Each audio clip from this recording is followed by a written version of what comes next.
Wem Clubman. So this is the baby of the bunch. So we've seen the Dominators, Musette, we've seen the Westminster.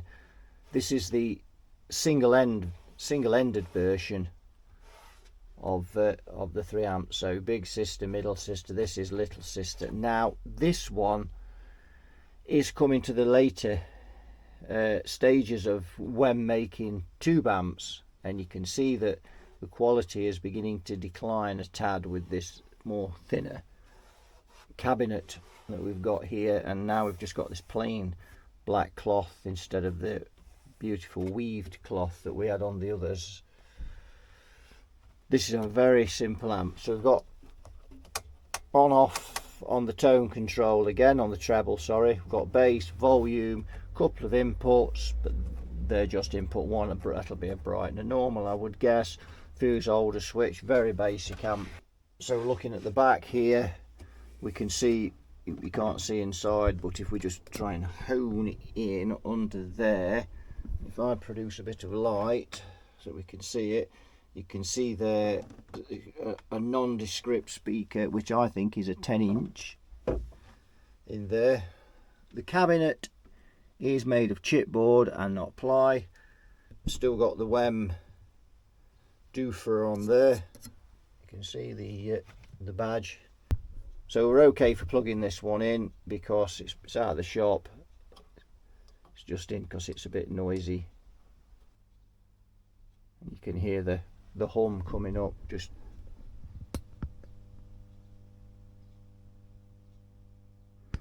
so the old electrolytics are a bit tired, and not surprising given its age.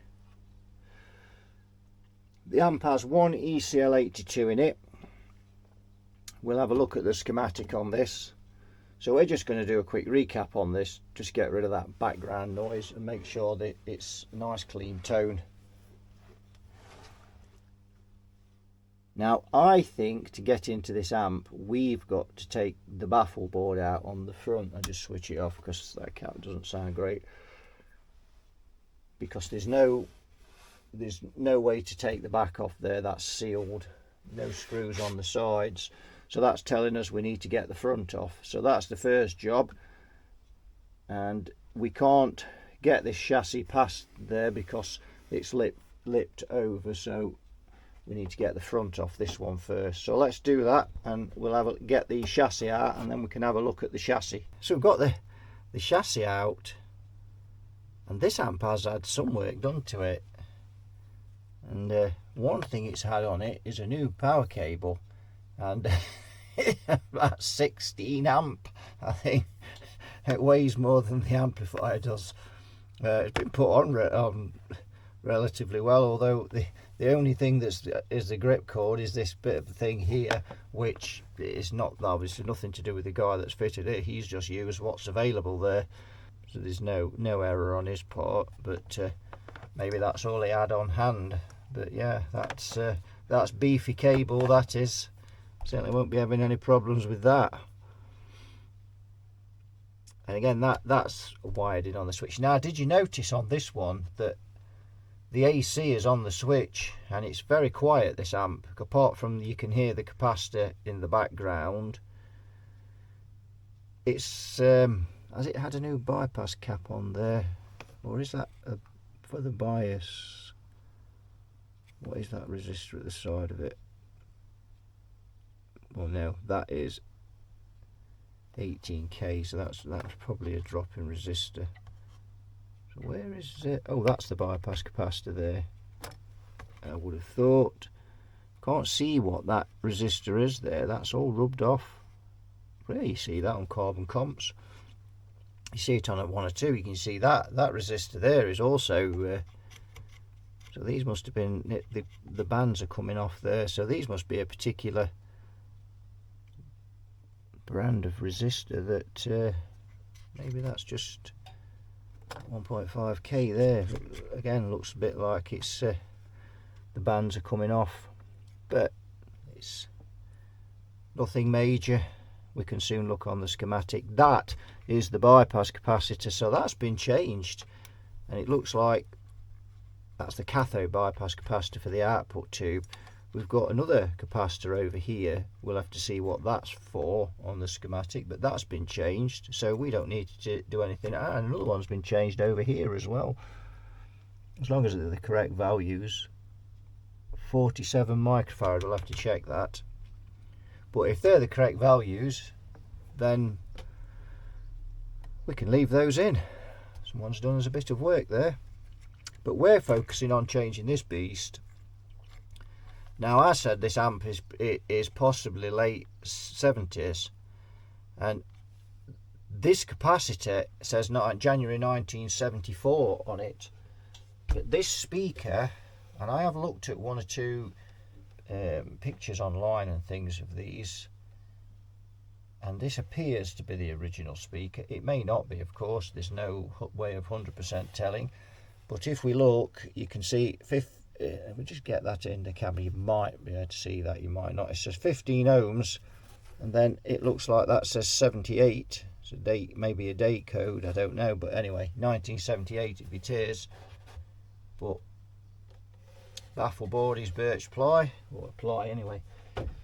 So some of you out there that may know a bit more about these than I do, and there is a Facebook page for these, and there's some really knowledgeable guys on there that, you know, I think one guy, I think his name's Chris Henley or something, and he really does know his stuff. And probably, in fact, I'm not sure as he hasn't set up the page for these, but he really knows his stuff far more than I do.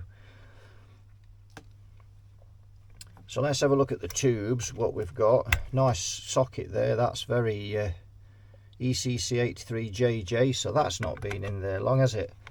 So that's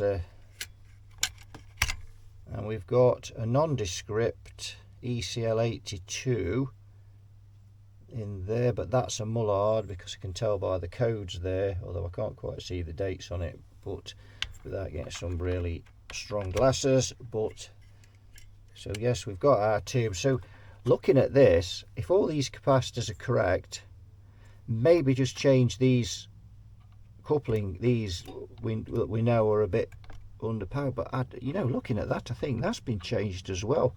That doesn't look original to me, so we'll have to look at that.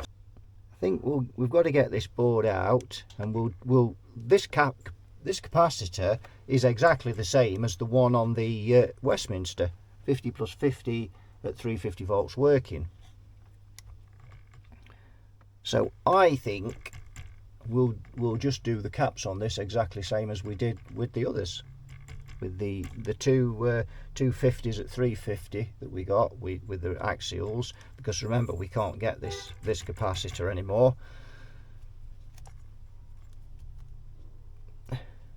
So I think what I'm going to do now is I'm just going to plug it in. I'll just take a few readings and just see where we're at with this.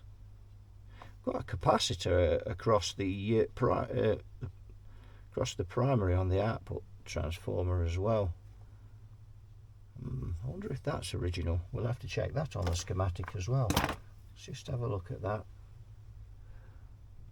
That's 10 nanofarad at 630 volts. Interesting.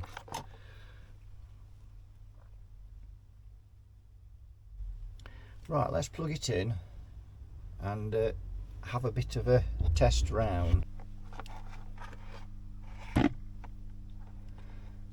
Right, I've got it switched on, and seems to have a touch of flatulence.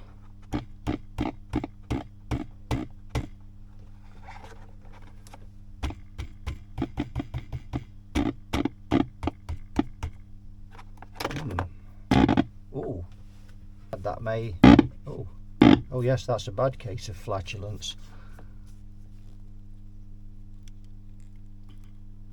And there's something to watch on here.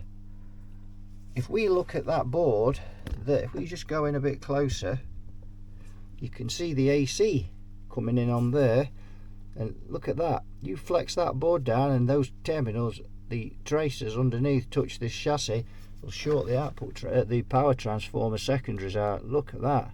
Just spotted that before I put any strain on it. let's just lift it up and do it.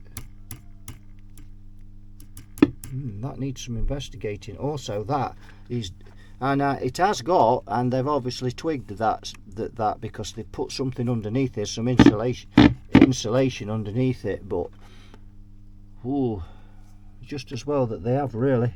That is very close to the board, to the aluminium front. That is too close for comfort. I don't like that at all. Also don't like the smell that's coming out of it. Although they're probably baking that tube, same as they was baking the tubes in the others. So what exactly is holding this board? So it's just being held in by the pots. Ooh. And if we look down there, look how close that is to that. I know they've put that insulation strip in, but that's beside the point.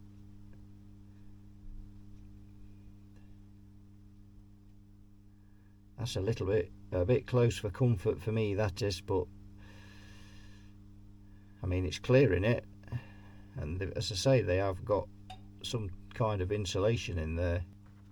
So I've kind of kicked into, can I make that any safer mode? And so from what I can see there, we've got a nut either side of the shaft. So what they've done, they've swiveled the nut to get clearance on the shaft, and then they've put another nut on this side and tightened them up.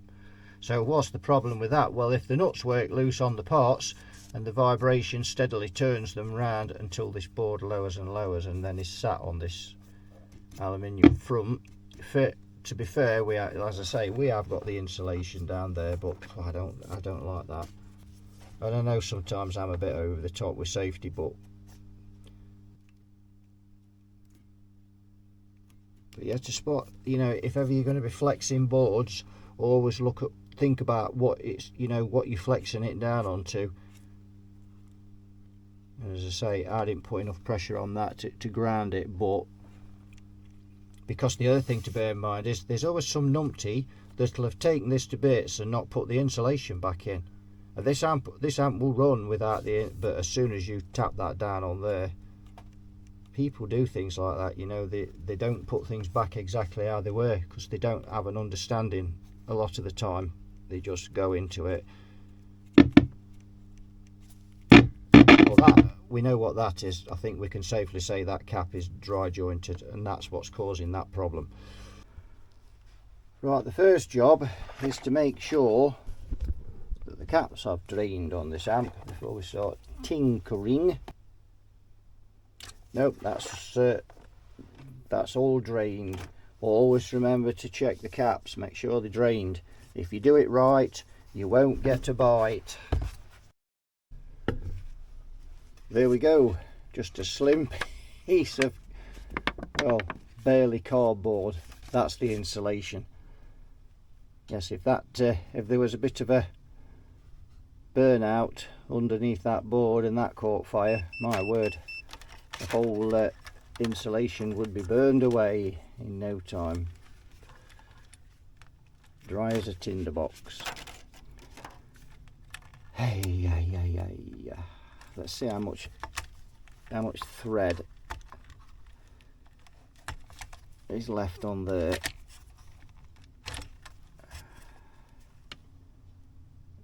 Not a deal.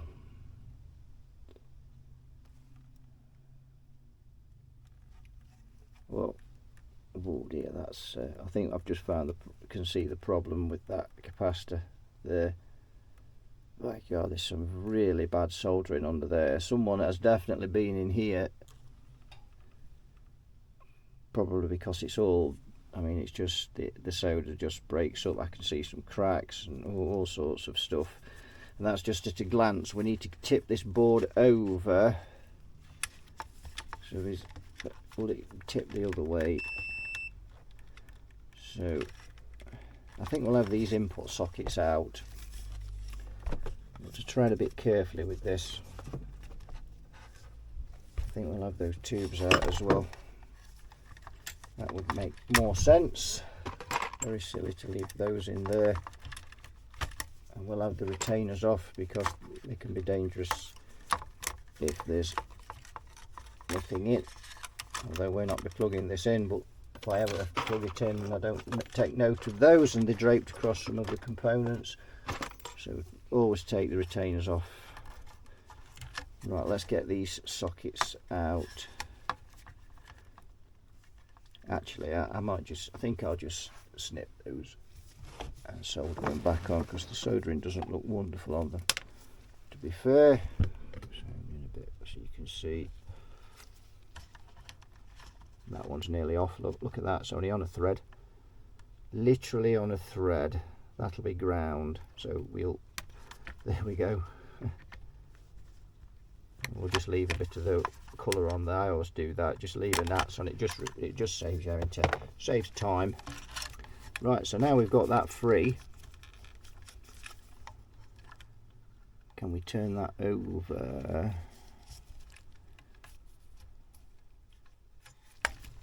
and have a look? We got to take some, I think we're going to have to take those 2 wires off at least, maybe. Soldering going on there, that's a bit cold, that's a bit cold as well. These are the filament wires. Amazing how quiet this amp is, apart from that little hum in the background. I'll tell you what, let's just there's enough wire on these, let's just snip them and remake them. I always snip them and remake them once they're off anyway, so I might as well just cut them.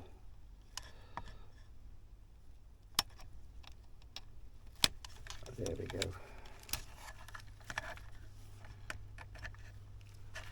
Oh dearie me.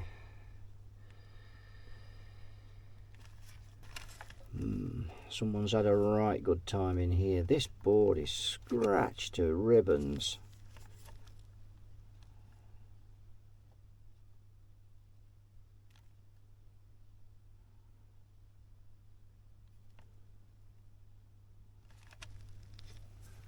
So let's just have a look what we're dealing with here. So this here is covered in flux, it's badly soldered. This trace looks to me, that trace has lifted off the board. Is there a crack in it? No, don't know. Put the iron on anyway, we need to remove that. Look at all this flux. If I don't know, you know, is that really is a bit glossy for flux. I don't know whether they've put something around that. Is that glue? All scratched along here, scratched there. Not sure where that's going. That's to that capacitor. My days, what a mess. There's a crack there in that track, you can see. It looks like they've tried to remake that at some point, but it's cracked. I wonder if it's even leaded solder. Made that track up there, which is fine, but they could have used a bit less solder maybe. Flux again between there and there. They've used some really cheap crappy solder. You probably can't see it, but you can see where the solder, the flux has spit all around here. There's a dry joint as well on that tube socket there. That's a real bad one. So yeah, there's quite a bit of work to do, and look here, that's not even soldered up. They've forgotten that, so that's not even soldered. Look, you see how close, because this camera doesn't focus very well close in, but you can see that. Look, that's not even soldered. So I'm afraid we've had a visit from Billy Bodger again. What was going to be a hour's job to get this capacitor out and just do those other caps has now turned into another poo fest. How do I get these amps? I must be earmarked for them. I mean, I can understand what's all this, you know, these scratches. It's covered in scratches. I don't understand what you've been doing there. And there, look, is, if we look there, that's, they've cold soldered that, and they've tried to connect. Is that connected? Barely. Oh dear, dear, oh dear, oh dear.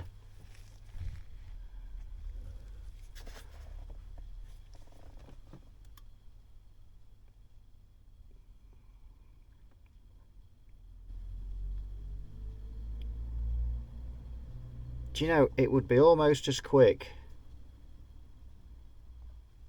to put a champ turret board in this and just go for it. The only thing that would make that not possible is the fact that there's nowhere to mount the sockets. If there was, I think I'd be considering that, but there's nowhere to mount the tube sockets, so that is out of the question. Well, we'll just have to try and tidy this up the best we can. It's amazing it runs, really, when you think about it. I know it has got that slight problem, but to be fair, looking at the state of it, I'm surprised that's all it's got. I'm surprised it even runs. And it looks like they've used unleaded solder to me as well. And obviously if they've mixed it with the leaded solder, hoo-hoo.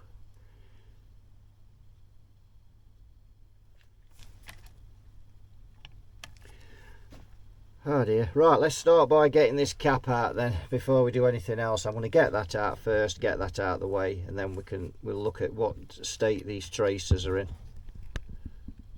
So it looks like they've used some very cheap solder, probably those cheap Chinese solders that have a high melting point. And this is a 25-watt iron, and I seldom use much more than that. And look at that, it's not even melting. It takes, normally you touch those and they melted. You can see the flux bubbling, but the solder's not melting very well on there. And so this is probably why this board is so damaged. They've probably used a 40-watt iron or a 60-watt iron, and you just don't use that sort of temperature on these boards. You will just fry them if you do. 25 watts is the max. Any less than that, you're struggling. But you know, any more than that and you risk of burning them. So this solder melts at a higher temperature. They're holding the iron on the tracers for longer, and so on. And then if, of course, I've made a mistake there, so I'll just go back. They're holding the iron on there, and you can see what's happened here. They're, you know, just using too hot a iron. The solder is absolutely dreadful. So yeah, but just not, I mean, on the others that I did, as soon as you touch that, it just melted. But, and I mean, this is not a cheap iron. This is an Antex, and you know, I only use Antex bits, so that yeah, mint, not. By gum, I don't know what solder that was they've used. So what they've done, they've touched these up. They've been round and touched them all up. Maybe they'd cracked over time, which would be pretty normal for, you know, for those on the capacitor over the years. And they've been in. You can tell by the flux that's all over it. They've been in there. They've used some real crappy solder with a very high melting point, probably cheap Chinese stuff, and they've just made a right mess. The track's gone. I mean, the track's just gone anyway. You can see whether it's burnt into the board, and it's just a mess. That's what you get using cheap solder. Don't use cheap solder. Solder's expensive for a reason. I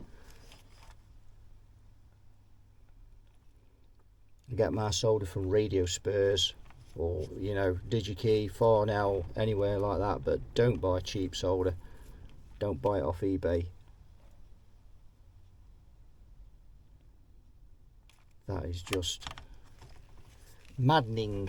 And you can see that, you know, the solder all on, it's run down onto these because they've had, obviously this is quite a wide hole, and the solder's just poured down onto those. Look like ball bearings. I mean, that stuff is, I don't know what that is.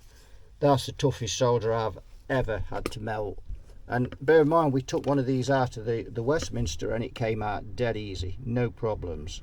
So it's obvious that, and I say, with all the flux you can see around there. So we've lost the trace on that one, no surprise really. And you know, is there any wonder why this had got problems?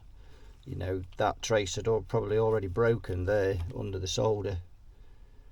That one's nearly gone. It's just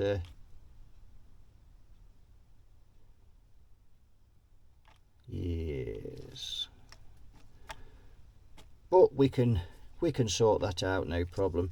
So I think what the best way of doing this now is to mount these capacitors, and whether we're going to be able. The other thing is now is how secure are they going to be on there. So we need to bring one leg down here now and connect it to there, because I don't know how safe that is now. Maybe we might get away with that one. This one was no problem, we can just bring it to there. That one again is no problem, we can just solder it into there. This one is more of a problem because it's got such a long way to go before the next possible point of, I mean, we could run it down here and solder it in. So I've removed these star washers that they got behind the pots. Two of those were finger tight, one of them was a bit tighter. The problem with those is look at the spring washers cutting into the trace on there. Looks like the pots are being grounded. This is the ground rail coming here. We've managed to clean that up, by the way, but it's these traces are done.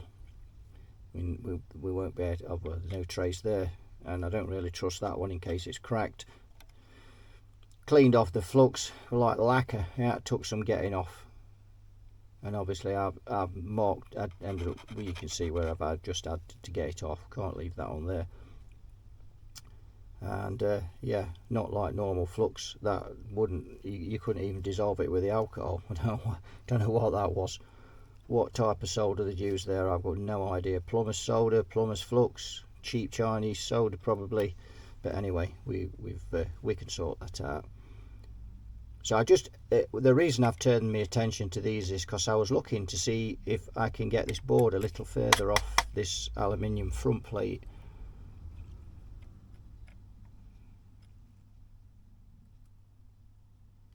So the pots are grounded on there, and what I'm looking at is putting some insulation washers, fibre washers on here.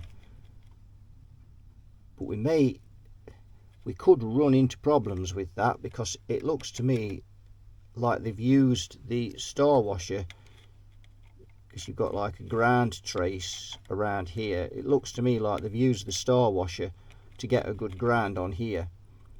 The problem the problem I'll have is that if I put fibre washers on there, I'm going to break that ground. And now it may still ground, but it won't be a secure ground, will it? Because then it'll only be relying on this resting at the side of here, and whilst it will be fairly tight. So that's kind of put a no-no on putting fibre washers behind there.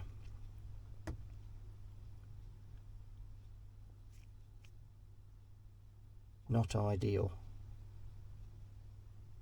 It's amazing that, and that luckily that trace is ground, because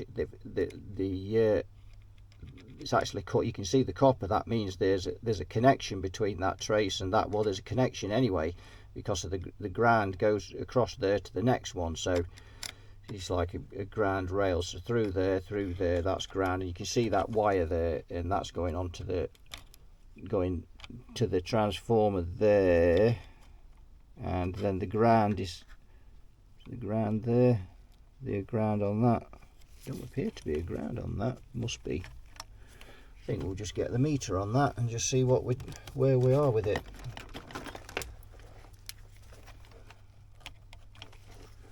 Let's just see what we've got. Just come up with it so you can see the meter.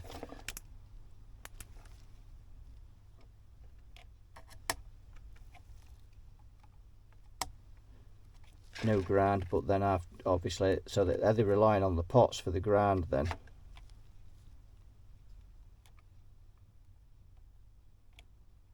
Yes, they are.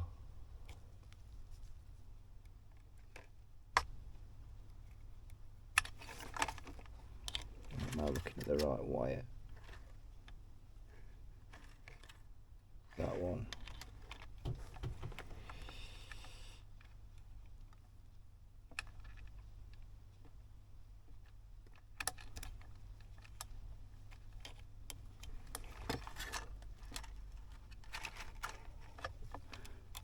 We've got ground there.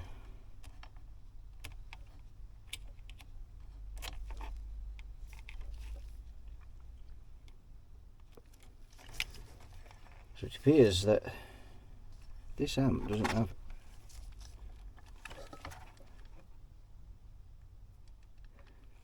so those pots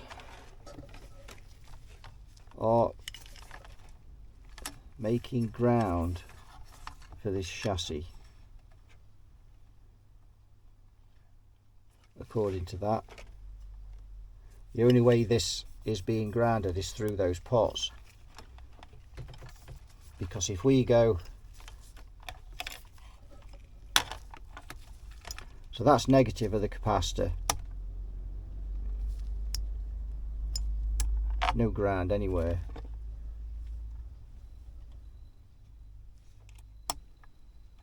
Nope.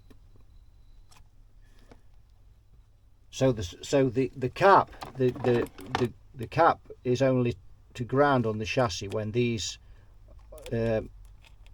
pots are into this aluminium front. Here's the mains plug.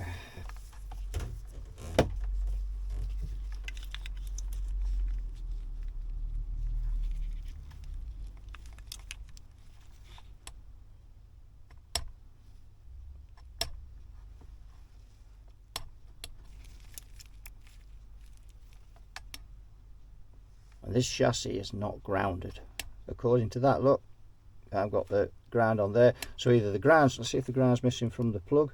No, it's not. So that ground isn't making a connection where it is there, so that's another problemo. No ground on this front plate. The ground is fastened to the chassis power transformer bolt down there. That's why you really shouldn't connect to those. I mean, a lot of amps have got that on, and as long as you check the grounds there, it's okay, but I'm not comfortable with that at all. So this has probably got, you see all this lacquer that's on the transformer here, it's probably isolating that ground on there. So that's something to note if you're ever working on these amps, or you ever work on an amp where you see the ground connected to the to one of the fixing bolts on the main strand of the power transformer. Always check that you've got a ground. We've got no ground on here, and we should have. This is metal, it should be grounded. So there's another problem we need to sort out, because we need to make sure this is safe. You know, fixing something is one thing, leaving it safe is another. So the plan I'd got really was to see if I could just lift this board off just another shade, and then kind of double the insulation on this, or find something to go underneath it that's a little more substantial than this bit of cardboard.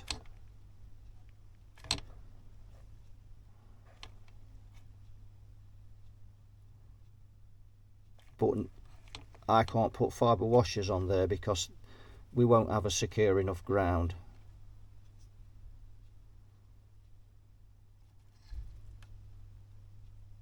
Unless I reroute the ground, of course, from here. Amazing this amp's so quiet. So we could reroute the ground from here and put it into the chassis, bring that ground through, but then these pots still wouldn't have a solid enough ground. You can see daylight through them, so that means they're not grounded securely. If I put fibre washer on those, they're just not going to be grounded. so I can't do that. I can't put another turret board in, put a turret board in and rewire it, or I would. It would be quicker. It really would. I could knock a turret board up in an hour, you know, a single-ended turret board, and fit it into this amp. But of course, there's nowhere to put the tube sockets, as I've said before, so that's out of the question as well. Right, I'm going to go and have a cup of tea, and I'm going to have a think about how I'm going to lift this board. Because not only do I intend on repairing this amp, I intend on leaving it safe. And let's just look at the safety of this. We've got this board almost touching this aluminium front. We've got a thin bit of paper, borderline cardboard, but not cardboard, it's paper, thick paper. We've got no ground on this front plate whatsoever, despite all these traces being damaged, but we can sort that out. Rather not have to, but we can do. So we need to come up with, and to be fair, even, you know, even with these grounding onto here for the cap, it's not ideal, is it? You know, if these were to come loose, then we again, it, you know, is that what was causing the problem? You know, when we were tapping the board, it probably was that mess, but again, it could be a grounding issue. This isn't that, you wouldn't call this a solid ground scheme, would you? You know, grounding the neutral on the cap through 3 pots on a flimsy track. So that's something else to think about. Also then, if I decide to put a separate ground into this chassis, which I could, I've then got to think, I've got to, you know, make sure that I don't end up with a ground loop.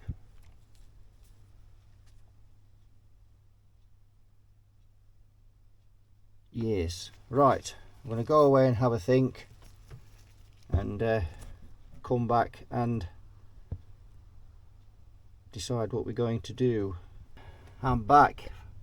I've had a bit of a think. I've had a major think about this amp, and I'm going to condemn it. It's not something I do often. I can't remember the last time I condemned an amp, but I'm going to condemn it, and here's why.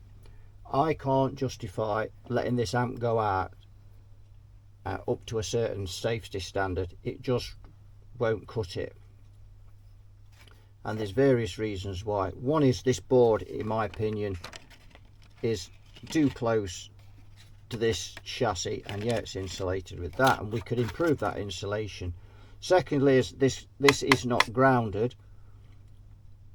That now means that I'm going to have to remove that ground from that transformer bolt. No biggie for that. But then I'm going to have to drill a hole in this front plate and mount that ground on there. The problem with that is that, one is, should that bolt come loose, we'll be back to not having a ground. Secondly, someone is, and yeah, that's not my responsibility or whatever, but I have to think about people's safety. If someone decides they're going to take this to bits, and what happens with a lot of people, they start to take something to bits, then realise they can't, they're halfway through it, they've loosened off that bolt thinking it's part of the, you know, the bolts that hold this together, and it's the ground. The idea of that ground is that really it should be a bolt in a chassis that's away from, you know, being able to be undone on this amplifier. In other words, you've got to go inside, physically draw out the chassis to get to the ground. We can't do that on this amp.